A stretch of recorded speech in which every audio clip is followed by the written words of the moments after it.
Medical interview using active listening skills.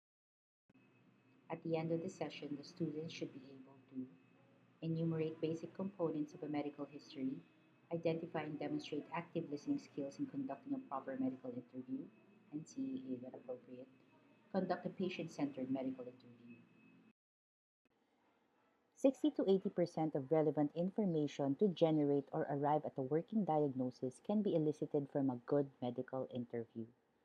Alone, it can lead to a final diagnosis 76% of the time.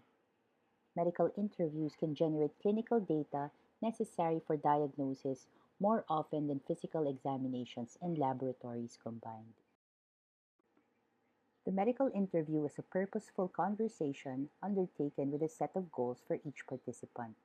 For the physician, the goals are to know and understand the patient and his or her problems so that appropriate management can be facilitated. So you can prescribe therapeutics, request diagnostics, educate, or do counseling. For the patient, the goals are to seek relief from the discomforts and uncertainties of symptoms or the illness in general, and to have his or her story heard and suffering understood. So there should be a balance between the physician's need for the information to come up with a diagnosis and the patient's needs to be properly managed, to be heard, and for their suffering to be understood. So it is not a one-way conversation. It's not just for the physician's goals to be achieved, and it's not just for the patient's goals to be achieved. I have mentioned in most of my lectures the importance and benefit of biopsychosocial approach to patient care, focusing not only on the patient's disease, but also considering the impact of illness, the psychosocial aspects, and giving the ill individual as much attention as the disease itself. A patient-centered interview uses a biopsychosocial approach. Patients are allowed to lead and direct the conversation and are encouraged to express what they feel is important, including personal concerns and emotions. And so the saying goes, a good physician can treat the disease, a great physician treats the patient who has the disease. In history taking, patients are the experts in their own symptomatology. They know what they have been feeling and what they are going through, but they don't know what is happening to them. Physicians are skilled in the translation of patient complaints into diagnosis and recommendations for treatment, but physicians need to gather enough information to generate the right diagnosis.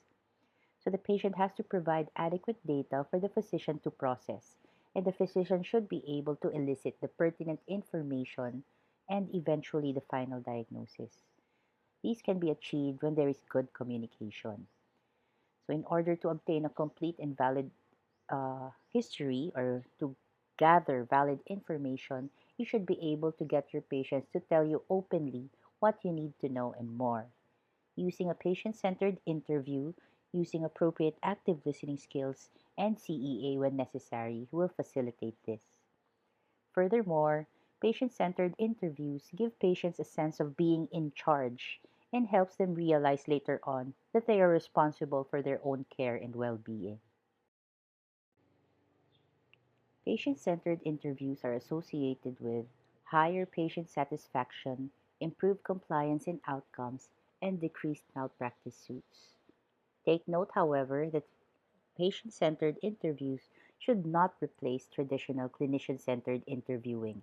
It should complement it. Meaning, as a doctor, there is still information that you need to clarify and probe, and instances when you need to direct the conversation so that you gather pertinent details that you need to strengthen your diagnosis. So, hindi lang siya puro patient-directed or hindi lang puro from the patient dapat. So, at some points of the interview, you still have to redirect the conversation to what is important. Accuracy of diagnosis and appropriate medical management therefore relies on the establishment of a good physician-patient relationship. Good rapport and full disclosure of important information for assessment are dependent on effective communication during medical interviews. Active listening skills and CEA promote this effective patient-centered communication. These are the different components of a medical interview. They have been taught and I assume thoroughly discussed in your other classes, particularly, I think, in your CD class. Am I correct? So there's no need to expound on this. Our focus here is on how to facilitate a patient-centered medical interview using your active listening skills.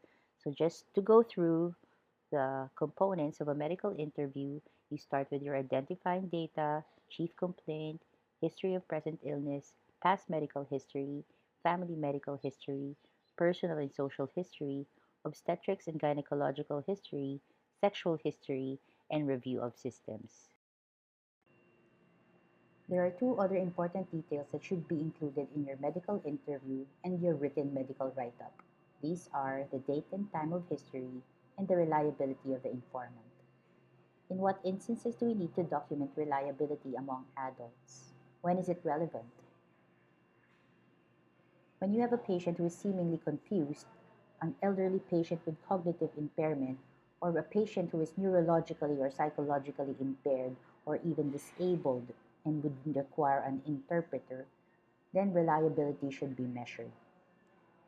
Reliability is documented at all times in pediatric patients. It is assessed after the interview and is reported in percentage. As mentioned, active listening skills is an effective and important communication tool. These are the different skills. I hope by now that you already know them by heart since we use them in all your practice sessions. Catharsis Education Action or CEA helps identify emotionally critical misperceptions that may hinder patient cooperation, full disclosure, and even illness understanding and necessary management. Thus, it is also important to use your CEA during medical interviews. So, how do we implement an effective patient centered interview? There are general steps that we can follow.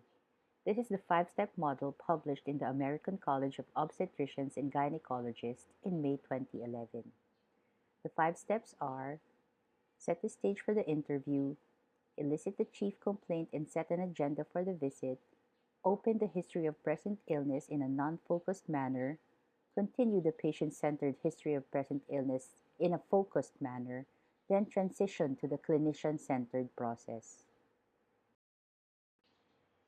These are the recommended steps published in the American Family Physician in 2017. It is very similar to the five-step model I previously showed you.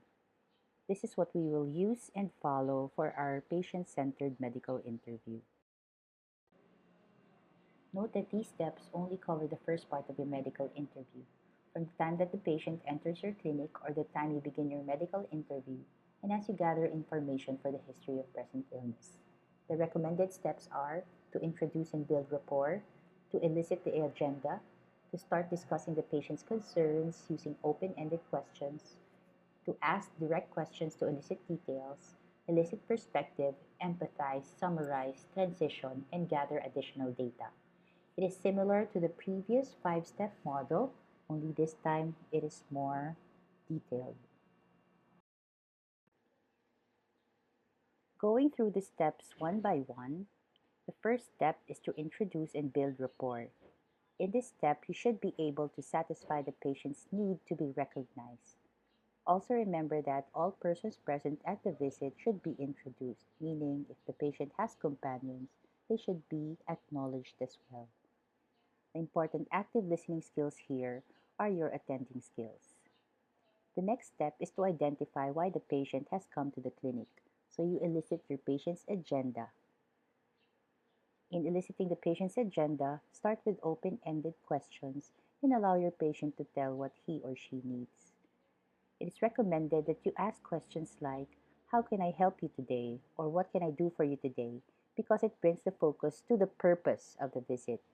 "How are you feeling?" or "How are you today?" will only elicit answers related to the physical symptoms.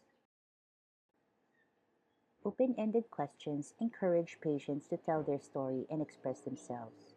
It reduces the fear of being judged or misjudged and allows the sharing of valuable diagnostic information that may not be provided with closed-ended questions.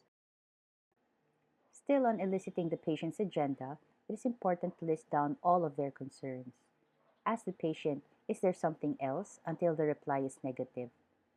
Patients often present with more than one concern. Allowing them to tell you everything they need reduces late arising questions. After eliciting the concerns, the next step is to negotiate the agenda.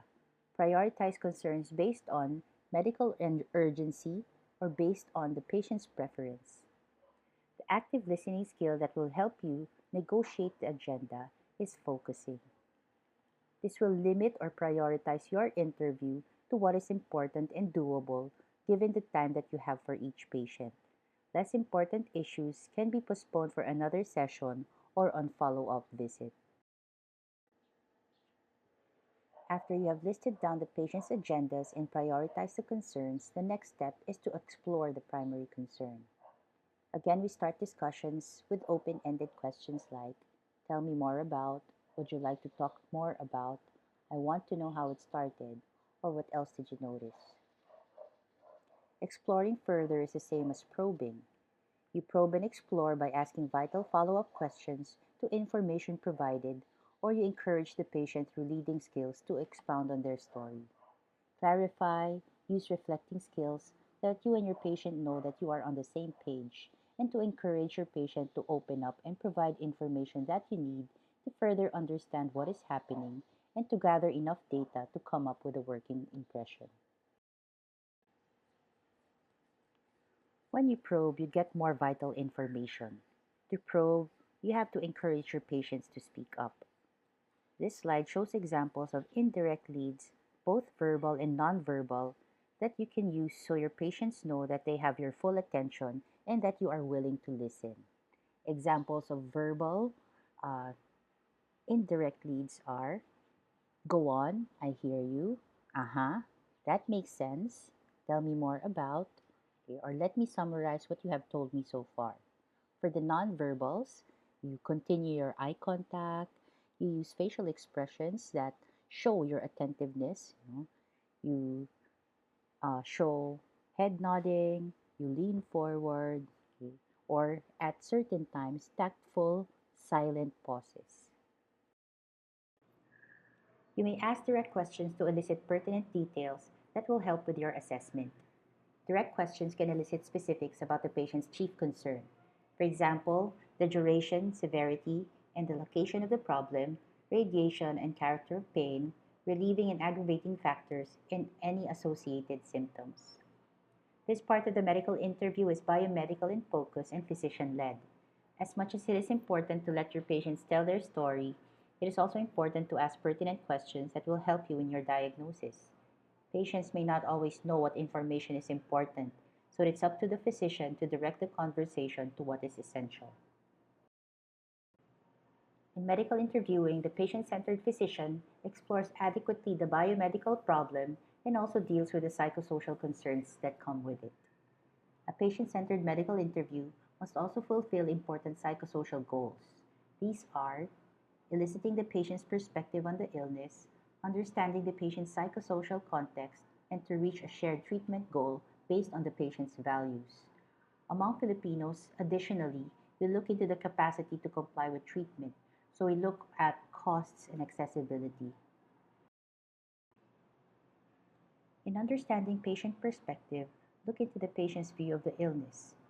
This is done by assessing feelings, ideas, concerns, impact, and expectations. Check for emotional burden and the psychological impact of disease, their understanding of the cause of the disease, and their beliefs. Why is it important to understand the patient's view of the illness? Because studies have shown that unexpressed emotion impede patient trust and confidence in medical care. Correcting emotionally critical misperceptions lessen patient and family burden as well as removes hindrances to appropriate medical interventions. Knowing their views, culture, and beliefs helps the physician develop appropriate and acceptable management plans for the patient. These are examples of phrases based on areas of focus to help elicit the patient's perspective. You can ask, how did that make you feel? Tell me more about what was worrying you. What were your emotions at the time? What do you think is the cause? What do you worry about regarding your health? How has the illness affected your daily life? What would you like to get out of today's visit? Or what more can I do for you today? After eliciting the patient's perspective, the next step is to empathize. Empathy is the capacity to understand and relate to the patient's illness, experience, and emotions. Empathy can be expressed verbally or through nonverbal gestures, such as respectful silence or attentive silence, touching, but only when culturally appropriate, and the mere offering of a box of tissue when the patient starts to cry. Regardless of own emotional state, physicians need to show concern and interest verbally or through expressions and gestures. The active listening skill bracketing can be useful in situations when showing empathy can be challenging, like when you need to show empathy but you're already too tired, too overwhelmed, and even overly fatigued. These are some techniques for expressing empathy. They can fall under naming, understanding, respecting, supporting, or exploring. For naming, you can say, "It seems like you are feeling," and name the emotion. "I wonder if you are feeling," and then name the emotion. For understanding, you can say, "I can understand how that might upset you," or "I can't imagine what that would feel like," or "This has been a very hard time for you." For respecting, you may say, "It must be a lot of stress to deal with," or "You are a brave person," or "You have been through a lot." For supporting, you can say, "I want to help you in any way I can. I will be with you in this difficult time. I will be with you all the way." For exploring, explore. Tell me more about what you were feeling when you were sick, or how are you coping with this? What has happened since we last met? After eliciting the patient's perspective and empathizing, lastly, you summarize, transition, and elicit additional information. You must, as always, summarize important information and clarify unclear data. Suggested phrases for summarizing are: so from what you have told me so far, let me summarize what we have discussed so far. You have told me a lot of things. Let me just say it out loud so you know that I have heard you correctly. Then you transition to the next parts or components of the medical interview. Transitioning is important because it avoids patient confusion about why he or she needs to divulge additional information other than what has already been discussed. It also prepares the patient for the more physician led part of the conversation. Suggested phrases for transition are: "Now I would like to ask you some routine questions. These may seem personal or unrelated, but are important for us to help you." Or, "Now I would like to ask you some questions about your previous health." The additional data are the other components of your medical history. After the more patient centered history of present illness are the other important components of the medical interview. These are more physician led inquiries. Your past medical history,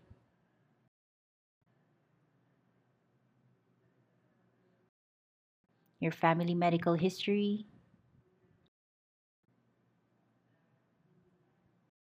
your personal social history,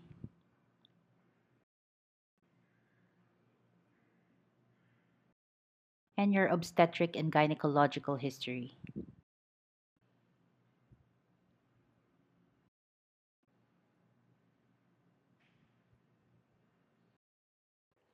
and your sexual history.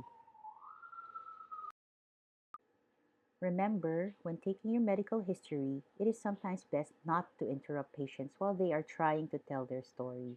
So, even when information belongs to other components of the interview, try not to interrupt the patient's flow of thought.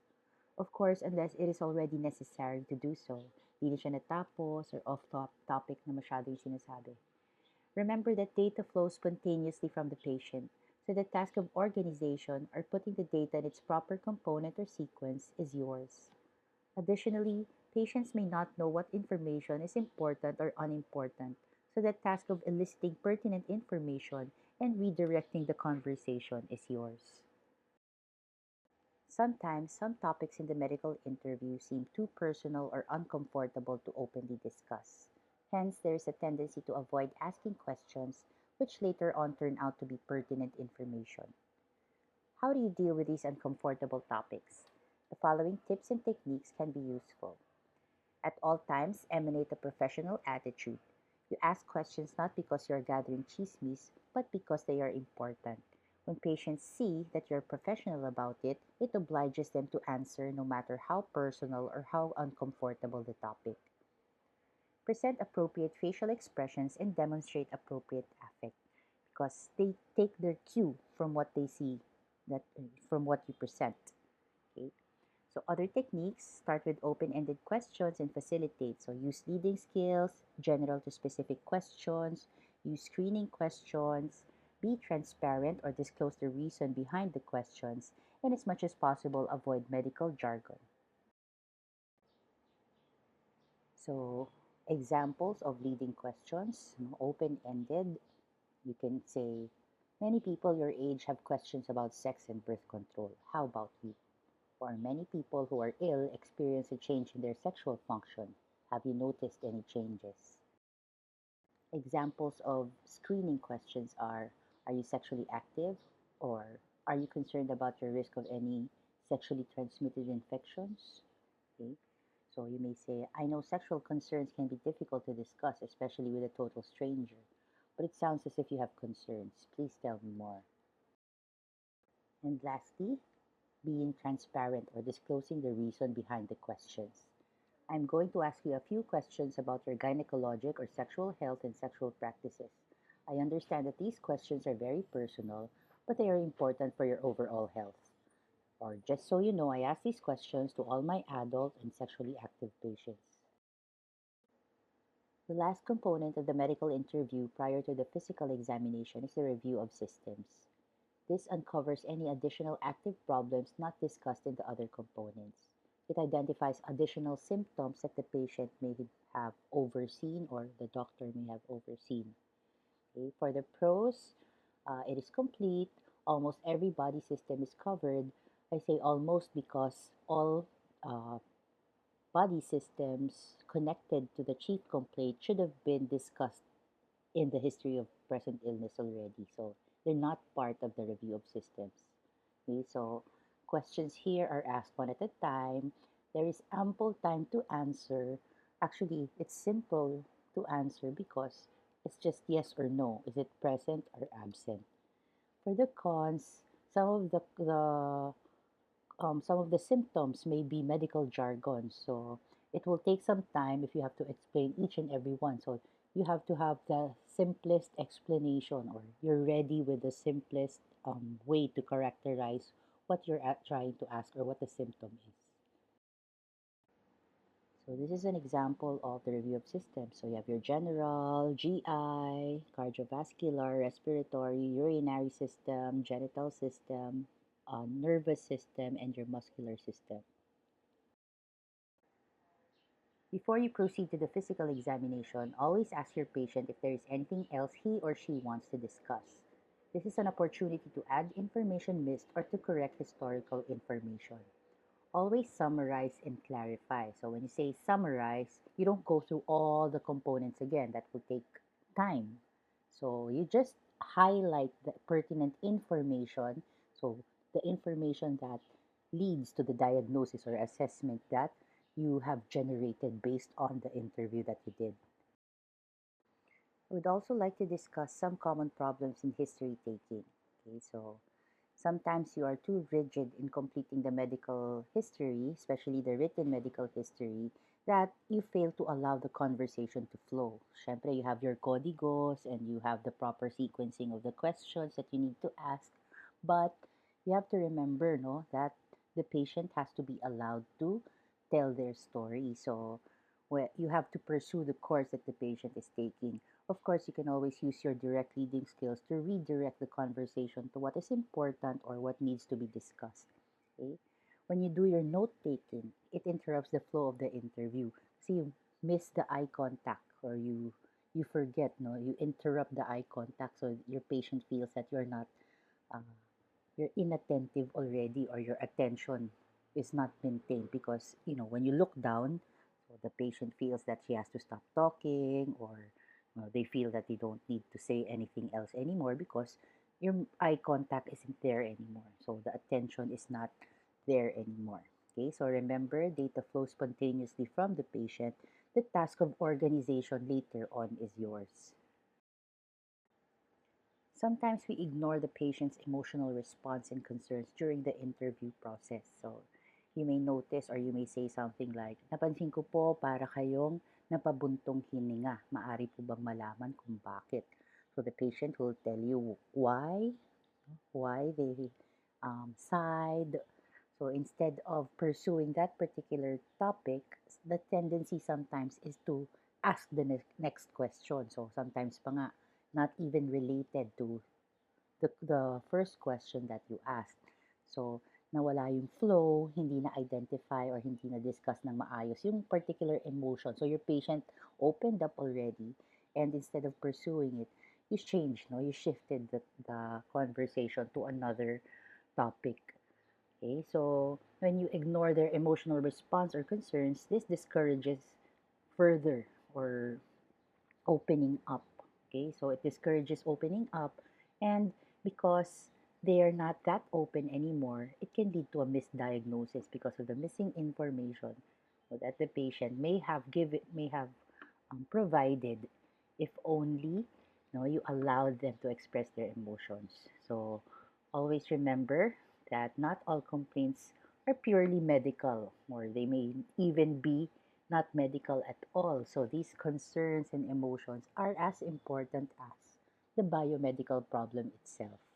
Okay, so how do you help them tell you more about these emotions? So your appropriate reflecting skills, no, will be handy in this situation. So identifying emotionally critical misperceptions and showing your empathy will help your patients in this aspect. Sometimes there is failure to follow basic courtesies in the interview. So, no clear introduction, you ignore the patient's comfort, you fail to establish an atmosphere of trust and confidentiality.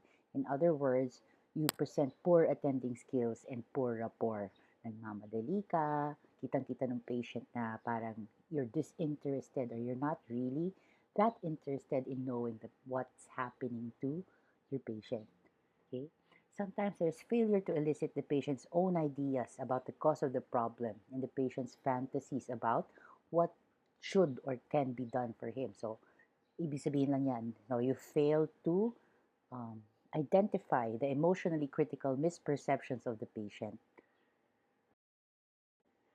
So, how do you avoid all these common problems? So, again, your active listening skills, no, you have to know or identify emotionally critical misperceptions. You should be mindful and observant of your patient's communication style and behavior. Okay, so sometimes uh, you get annoyed because of how the patient is, but expect the confused patient to give a confused history. Expect the emotionally reactive patient to embellish and exaggerate symptoms or reactions, and expect the depressed patient to be withdrawn and require considerable support. Okay, so again, your active listening skills, reflecting skills, showing of empathy, they are very important. Okay, a patient with a dis-ease may not feel at ease. So ensuring comfort, showing empathy, and using your active listening skills, very important for all your patients. Okay, so try to remember that. If there are any questions, feel free to inform us so that we can address them. Thank you for listening.